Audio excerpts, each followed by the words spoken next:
There's always that one person. The pipe bursts, the car won't start, the file disappears, the relationship collapses, everything is falling apart.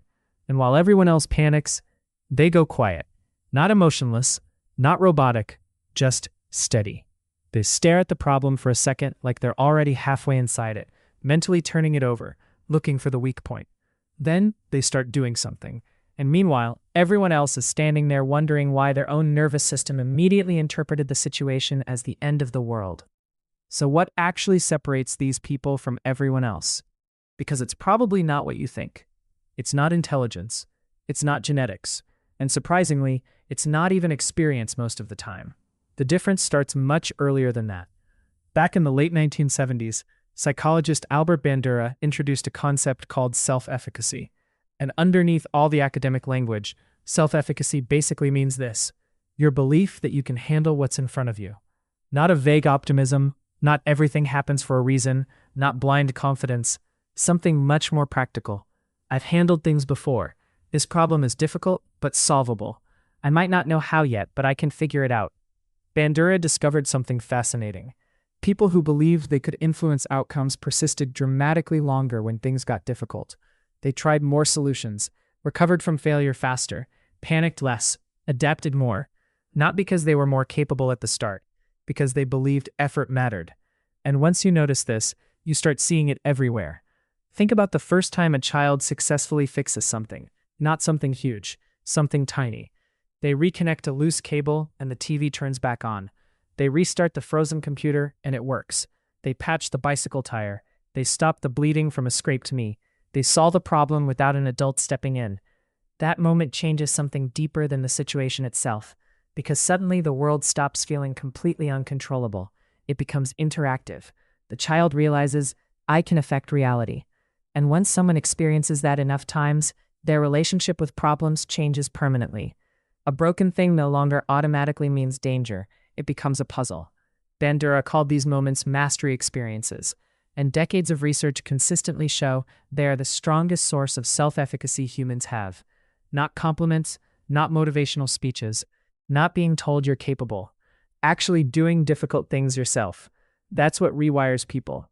Psychologist Julian Rotter explored something closely related called locus of control, which is basically the degree to which someone believes outcomes are shaped by their own actions instead of luck, fate, or helplessness. People with a strong internal locus of control tend to handle stress differently. They don't collapse as easily under uncertainty. They recover faster from setbacks. They're less likely to feel permanently defeated by obstacles, because when something goes wrong, their brain instinctively asks, what can I do? Not, why does this always happen to me?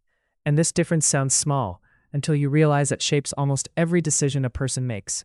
But here's the important part. Most people were not born this way. These patterns were built, usually through repeated experiences where they either discovered agency or lost it. Sometimes a parent encouraged independence. Try to figure it out first. Sometimes nobody helped at all, so the child had no choice except learning self-reliance. Different paths, same outcome. Over time, the nervous system learns whether problems are survivable, and eventually that learning becomes identity. Now, here's the part people misunderstand most. From the outside, these calm fixer types look confident, but internally, they often feel uncertainty too. They are not magically fearless. The difference is that uncertainty does not immediately feel catastrophic to them. Psychologists call this tolerance of ambiguity, the ability to exist inside incomplete information without emotionally unraveling. Most people desperately want immediate certainty. They need reassurance, guarantees, proof things will work out. And when they can't get it, anxiety floods the system. Their brain treats uncertainty itself as the threat. But people with high tolerance for ambiguity learn something different. Not knowing is survivable. The answer can emerge later. You can think while uncertain, act while uncertain, function while uncertain. That's an incredibly powerful skill, because most of life is uncertainty. No relationship comes with guarantees. No career path is perfectly predictable. No major decision arrives with complete clarity. The people who move forward anyway are not necessarily braver. They just stopped expecting certainty before action. Now, there's another layer to this that's uncomfortable to talk about. Because not every fixer learned these skills from healthy places. Some people became hyper-competent. because competence was emotionally necessary for survival. They learned that being useful earned safety, solving problems earned approval, staying calm prevented chaos, helping others made them valuable. And eventually their nervous system made a rule: if I can fix everything, nothing can hurt me. But underneath that competence is often exhaustion, because they're not solving problems out of curiosity anymore. They're solving them because helplessness feels unbearable. You can usually recognize these people immediately. They physically struggle to let other people handle things. They hover, micromanage, overfunction, step in too quickly. An unresolved problem anywhere around them feels emotionally threatening. And while society often praises this behavior as strength, sometimes it's really anxiety wearing competence as armor. But then there's the other kind of fixer, the truly fascinating kind, the people who are not driven by fear at all. They're driven by curiosity. Broken things genuinely interest them. They love understanding systems, love figuring out mechanisms, love watching chaos reorganize into clarity. To them, the gap between not working and working is absolutely thrilling. And working is beautiful. They'll dismantle something they already repaired just to understand it better. They ask questions nobody else thinks to ask.